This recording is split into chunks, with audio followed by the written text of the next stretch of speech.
Now I am moving to the second method which is a very very important. ये थोड़ा सा easy है, right? ये थोड़ा सा इजी है और इसमें 3 स्टेप होते हैं. Now this is known as 3-fold method, यानी इसको हम लोग 3 मोड मैथड के नाम से जानते हैं.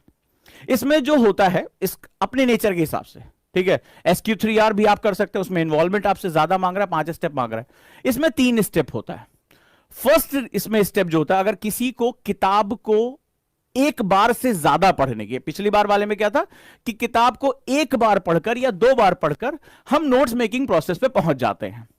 इसमें किताब को जिनको ज्यादा बार पढ़ने की आदत होती है उनके लिए यह बहुत ही अच्छा मेथड है. मेरी नजर में तो 2000 पन्ने की, अगर सारी एनसीईआरटी रख लोगे तो 2000 पन्ने की बुक है, ठीक है. सबसे मोटी किताब तो एनसीईआरटी, वो पतली पतली देके बेवकूफ बनाते हैं, लेकिन वो जब 52 किताबें एक दूसरे के ऊपर रखो तो पसीना आता है, बाप रे बाप, शुरू कहां से करें इसको, वजन के बराबर जाकर बैठता है. तो अगर एनसीईआरटी किताब है तो उसके नोट्स बनने चाहिए. मेरे सवाल का जो भी चीज आपको लगती है वो पठनीय है, वो पढ़ने योग्य है, वो रीडेबल है, उसके नोट्स बनने चाहिए. क्यों? अखबार भी, न्यूज़पेपर भी. अरे कुछ दिन बाद उस पर कोई जो है कूड़ा रख के फेंक देगा, दाल खा लेगा, कवर चढ़ा लेगा, अलमारी पे बिछा देगा. अरे मेमोरी हिली पड़ी है, 24 घंटे में 80% गायब हो जाएगा, 20% लेकर घूमोगे. अभी तो ये मैंने नहीं बताया कि एक हफ्ते बाद मेमोरी का कितना बचता है, सिर्फ 5%. अरे 5% इंफॉर्मेशन लेकर कहां यूपीएससी क्रैक करोगे दादा? निकल जाएगा, खत्म हो जाएगा मामला. फिर वही ढूंढोगे, अरे कौन अलमारी बिछाए थे, कौन वाली अलमारी बिछाया था, जरा ढूंढो. अरे मम्मी वो वाला अखबार क्या किया जो तुमने उसमें बड़ा इंपॉर्टेंट एक एडिटोरियल आया था, वो गया. जो आपकी डायरी में, जो आपकी कॉपी में आ गया वो आपका है, अदरवाइज वो पता नहीं किसके बाप का है, ये कोई नहीं जानता. चले 3-fold मैथड के बारे में बात करते हैं. बहुत इंपॉर्टेंट है, बड़ी मजेदार चीज है ये. मुझे थोड़ा सा ये बड़ा, पहला मैथड तो इसमें इन्वॉल्वमेंट है. इजी चीजों के लिए जैसे हिस्ट्री हो गया, जैसे इन्वायरमेंट हो गया, इन सबको पढ़ने के लिए मैथड मुझे बहुत अच्छा लगता है. शुरू करते हैं हम लोग. Now let's start it. First reading, पहली रीडिंग, इसको हम लोग बोलते हैं. इसमें क्या होता है, किताब को 3 रीडिंग करनी पड़ती है. This is the method. 3 reading करनी पड़ती है किताब की. पहली रीडिंग जो होती है उसको हम लोग नॉवेल लाइक रीडिंग कहते हैं. मुझे बड़ी पसंद है ये किताब है. अब इस किताब को पहले पन्ने से लेकर आखिरी पन्ने तक बिना किसी पेंसिल को, बिना किसी नोट्स बनाए, बिना हाईलाइट के मैंने इसको पढ़ लिया. इसके पीछे जो साइंस है वो मैं आपको बता देता हूं. इसके पीछे भी एक जो है मनोविज्ञान है. याद होगा आप में से कई स्टूडेंट ने नॉवेल्स पढ़ी होंगी, चाचा चौधरी, पिंकी, बिल्लू, ध्रुव, नागराज, डोगा, ये सब की आपने कॉमिक्स पढ़ी कि नहीं पढ़ी है? या वेद प्रकाश शर्मा, वर्दी वाला गुंडा, ठीक है, रीमा भारती, ये सब नॉवेल भी पढ़ी होंगी. या हो सकता है मिल्स एंड बून्स पढ़ी होगी आप लोगों ने. राइट और रॉन्ग? आप मुझे बताइए, जब कॉमिक्स पढ़ते थे, जब नॉवेल पढ़ते थे, जब कोई अपने इंटरेस्ट की चीज पढ़ते हैं, क्या हम उसमें नोट्स बनाते हैं कि चाचा चौधरी ने साबू से कहा, या उसमें लिखा था कि साबू को जब गुस्सा आता है तो कहीं ज्वालामुखी फटता है, लाओ इसके नोट्स बना ले? कभी ऐसा हुआ? दिन भर में हम लोग जब छोटे थे, कॉमिक्स हम लोग के लिए उस समय ये सोशल मीडिया नहीं था, हम दिन भर में पूरा सेट पढ़ जाते थे. क्या नागराज, क्या डोगा, क्या ध्रुव, क्या भोकाल, जितनी भी कॉमिक्स थी सब निपटा लिया करते थे. पता नहीं आप लोगों ने कॉमिक्स पढ़ी कि नहीं पढ़ी, आई डोंट नो, लेकिन हमारे लिए तो वही सबसे बड़ा एंटरटेनमेंट होती थी. राइट? लेकिन कभी भी हमने नोट्स नहीं बनाया कि अब वेद प्रकाश शर्मा में, वर्दी वाला गुंडा में जो है वो गुंडे ने ये कहा, पुलिस वाले ने ये कहा. कभी नहीं नोट्स बनाया, बिकॉज हम उसको इंजॉयमेंट के लिए पढ़ते थे. सो नॉवेल लाइट रीडिंग में जो सबसे बड़ा मनोविज्ञान है, क्यों आप जो इसमें पढ़ेंगे वो मनोरंजन यानी इंजॉयमेंट के लिए पढ़ेंगे.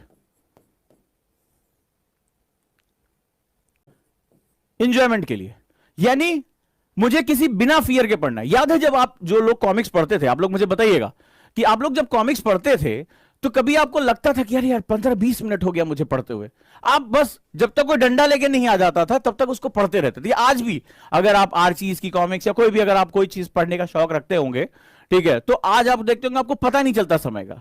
तो जब हम किसी चीज को, इसमें जो साइकोलॉजी है वो ये समझो कि जब हम किसी चीज को इंटरेस्ट के लिए पढ़ते हैं, बिना प्रेशर के पढ़ते हैं, बिना फियर के कि हमें इसमें कुछ हासिल करना है, तो उस चीज के साथ हमारी अटैचमेंट बढ़ जाती है. तो फर्स्ट रीडिंग को हम लोग novel like reading, comics like reading बोलते हैं. यानी आपकी जो भी किताब है आप उसको एक कहानी की तरह पढ़ो. एक पेंसिल रखो, सिर्फ अपने साथ एक पेंसिल रखनी है. कहीं कुछ इंपॉर्टेंट लग रहा है तो उसके ऊपर आपने एक स्टार मार्क कर लिया. वो अंडरलाइन वाला काम नहीं करना है, अंडरलाइन वाला काम नहीं करना. स्टार मार्क कर लिया, पेज को मोड़ दिया, या उसके ऊपर एक स्लिप लगा दी कि दिस कैन बी इंपॉर्टेंट, आप फ्यूचर के लिए इस्तेमाल कर सकते हैं. क्लियर है? डन है? अब देखो इसमें कुछ है ना वो कि न्यूज़पेपर से नोट्स कैसे बनाए, अब उन्हें ये नहीं समझ में आ रहा कि ये मेथड क्या है, फिर कहीं जाएंगे किसी और टीचर के पास, सर ये बता दीजिए बुक कैसे पढ़ें, ठीक है। तो ये अभी जो चल रहा है उस पर उनका फोकस नहीं है, अब इनका दिमाग न्यूज़पेपर में अटक गया है। तो यही है, अभी ये किसी और मंच पे जाएंगे कुछ और सवाल पूछेंगे, फिर ये मंच टू मंच घूमेंगे इधर से उधर। अभी क्या बता रहा हूं इसको समझने की बजाय इनकी अपनी रामायण चलती रहती है। तो आज गा लो, आज गा लो, कल रोओगे भी, ठीक है। चलो, तो इसको हम लोग नॉवेल लाइक रीडिंग बोलते हैं, राइट। यहां पर आपको सबसे ज्यादा फोकस करना है, बहुत इंटरेस्टिंग। इसमें आप पहले पेज से लास्ट पेज तक पूरा पढ़ जाओगे और इंटरेस्ट के साथ पढ़ोगे। इसमें क्या होता है कि जब कोई बहुत लंबा विषय होता है तो आपको इसके कैरेक्टर समझ में आ जाते हैं। अब जैसे विपिन चंद्र आप पढ़ोगे, इसके लिए बड़ी अच्छी है ये। तो विपिन चंद्र में आप देखोगे कि एक ही काल के घटनाक्रम को वो गांधी के तुल्य विश्व में क्या चल रहा है वो किसी और चैप्टर में रख रहे हैं। गांधी क्या कर रहे हैं अलग कर रहे हैं, लेकिन उसी समय जो आदिवासी या भारत के अन्य हिस्सों में क्या चल रहा है वो उसको अलग रख रहे हैं। ये अलग अलग चैप्टर्स है, लेकिन जब आप उसको पूरा पढ़ोगे तो आपको समय पता चलेगा कि एक ही समय काल में ये घटनाएं हो रही थी। विश्व में ये हो रहा था, भारत में ये हो रहा था, राष्ट्रीय स्तर पर ये हो रहा था, क्षेत्रीय स्तर पर ये हो रहा था, रीजनल लेवल पे ये हो रहा था। आपको वो पूरी घटनाओं को जोड़ने में बहुत आसानी होगी। इसको हम लोग फर्स्ट नॉवेल लाइक रीडिंग कहते हैं। यहां आपने कर लिया, ठीक है। सेकेंड जो होता है ये मोस्ट इंपॉर्टेंट है। अब इसको हम लोग सेकेंड रीडिंग बोलते हैं। अब किताब खत्म नहीं हुई, अब क्या हुआ कि फर्स्ट रीडिंग खत्म होने के बाद रख दिया है, चलो हिस्ट्री खत्म हो गया, पॉलिटी उठाते, ना ना ना, अभी वो किताब का सिर्फ आपने नॉवेल लाइक रीडिंग की है। सावधानियां है, सेकेंड रीडिंग को हम लोग बिट बाय बिट रीडिंग कहते हैं, यानी आप इसमें चैप्टर टू चैप्टर पढ़ेंगे, पहला चैप्टर, और यहीं पर आप नोट्स बनाएंगे, इसी में ही आपके नोट्स प्रिपेयर होंगे। एक एक चैप्टर पढ़ेंगे, ध्यान से पढ़ेंगे, हाईलाइट करेंगे। अब आपने एक बार उसको पढ़ रखा तो आपको अंदाजा हो चुका होगा कि जो हमने पहले सर्वे किया था उसमें आपको अंदाजा हो गया होगा कि इसमें इंपॉर्टेंट पॉइंट्स क्या क्या है मेरे, और अब आपको नोट्स बनाने में सहूलियत हो जाएगी। आप एक एक चैप्टर करके नोट्स बनाने के साथ साथ उसको रीड करना है, उसको जो है याद करना शुरू कर देंगे। याद करने का तरीका आप बोल के याद कर सकते हैं, फ्लैश कार्ड के थ्रू याद कर सकते हैं, किसी को सुना के याद कर सकते हैं, जो भी आपका तरीका, या आप उसको राइट डाउन करके याद कर सकते हैं, वो आपका अपना तरीका, और उसके बारे में फिर कभी बात करूंगा। एंड इसमें फिर थर्ड रीडिंग करनी होती है, बड़ी सावधानी रखनी होती है। अभी काम खत्म नहीं हुआ कि चलो नोट्स बन गया, भैया खत्म हो गया काम, नहीं, इसको रैप अप रीडिंग कहते हैं। जैसे गठरी समेट लेना ना, लाओ भाई अपना, लाओ ये सामान, लाओ लाओ लाओ लाओ लाओ, सब लोग लाओ। जैसे तमाशे वाला जब तमाशा दिखाता है उसके बाद बाबूजी बाबूजी चलिए चलिए चलिए दीजिए, सैंपल दीजिए, और वो फिर अपनी गठरी वठरी बांधकर फिर कहीं चल देता है।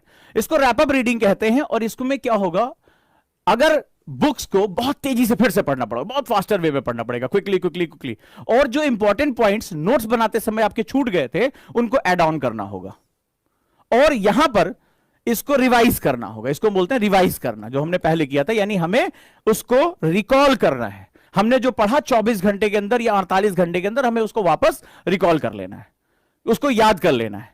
तो ये 3 स्टेप का प्रोग्राम है। यानी फर्स्ट स्टेप में नॉवेल लाइक रीडिंग हम करेंगे, उपन्यास की तरह उसको पढ़ेंगे, बिना किसी प्रेशर के, आनंद के लिए पढ़ेंगे। जब भी उस पर लिखो कि मैं इस किताब को फर्स्ट रीडिंग में आनंद, इंजॉयमेंट के लिए, जानकारी के लिए पढ़ रहा हूं, मेरा और इससे ज्यादा कोई उद्देश्य नहीं है। और मैंने देखा ये बहुत फायदा करता है। जैसे किताब के ऊपर से बोझ हट जाता है कि मुझे याद करना है, हाय दैया आज मुझे 20 चैप्टर पढ़ने हैं, वैसे किताब अच्छी लगने लगती है कि मुझे समझना है क्लाइमेटोलॉजी में क्या हो रहा है, ओशिनोग्राफी में क्या हो रहा है, क्या हुआ था भारत के स्वतंत्रता आंदोलन में। तो उस जब आप इस उद्देश्य के साथ ऑर्डर करते हैं अपने दिमाग को, तो उसके साथ वो इंजॉयमेंट के साथ पढ़े, फिर वो समय नहीं पता चलता। कई कई किताबें मैंने जो है वो 22-22, 23-23 घंटे में पूरी खत्म, एक सिंगल रीडिंग में एक ही दिन में उसको खत्म किया। तो that is a very important segment, right. अब सेकंड, नोट्स यहां बनेंगे, यहां याद करेंगे और यहां रिवाइज करेंगे, रैप अप करेंगे। क्लियर है? So these are the methods जहां पर किताब आप दो नेचर के हिसाब से, फिर से बोल रहा हूं, अपने नेचर के हिसाब से, either you go to the SQ3R, deeper involvement है, ज्यादा गहरा इन्वॉल्वमेंट है, 5 स्टेप का इन्वॉल्वमेंट है, सर्वे करेंगे, क्वेश्चंस बनाएंगे, एक पेज बनाइए उस पर क्वेश्चंस लिखिए, देखिए आपकी पढ़ने का तरीका कितना जो है बदल जाएगा। रीड करेंगे, नोट्स बनाएंगे, रिसाइट याद करेंगे, देन रिकॉल करेंगे, और 24 घंटे के अंदर फर्स्ट रिकॉल आपका हो जाना चाहिए। इस पे आप लिख लीजिए, नहीं तो आप अपने साथ भयानक डिजास्टर क्रिएट कर लेंगे। दूसरा मेथड है 3-fold method. First reading novel like reading, second reading bit by bit and notes taking. Notes मैंने आपको बताया था कभी भी पैराग्राफ वाइज नहीं बनेगा, मैं कभी भी क्लास आप ले लूंगा, जैसे ये आज आपके डिमांड पे क्लास ले रहा हूं वैसे आगे भी ले लूंगा। और थर्ड रीडिंग इसको रैप अप रीडिंग कहते हैं, यानी वहां पर तेजी से इसको वापस याद करते हुए, रिकॉल करते हुए, रिवाइज करते हुए इसको क्लोज कर देंगे। ये जो दो मेथड हैं, अपने अपने चाहे तो आप ये दोनों मेथड ऑप्ट कर सकते हैं। हिस्ट्री के लिए इस मेथड के साथ जा सकते हैं, और जो कॉम्प्लेक्स सब्जेक्ट हैं जैसे पॉलिटी हो गया, जैसे साइंस के सब्जेक्ट हो गए, जैसे ज्योग्राफी हो गई, उसके लिए आप SQ3R मेथड पे जा सकते हैं। आप दोनों मेथड अपने हिसाब से इस्तेमाल कर सकते हैं।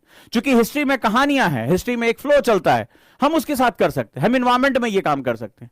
बट जहां पर मुझे कॉम्प्लेक्स इश्यूज है वहां पर मैं SQ3R के साथ जा सकता हूं। ये दोनों मेथड आपकी किताब पढ़ने के तरीके और वापस आपके रिश्तों में जो रोमांस है, जो किताबें पूछ रही हैं रिश्ता क्या कहलाता है, उसको आप जो है वो वापस उसी शाहरुख खान के रोमांस को वापस लेकर आ सकते हैं, जहां पर आपको आपकी किताबें एक दोस्त के फॉर्म में दिखाई पड़ेंगी दोस्तों।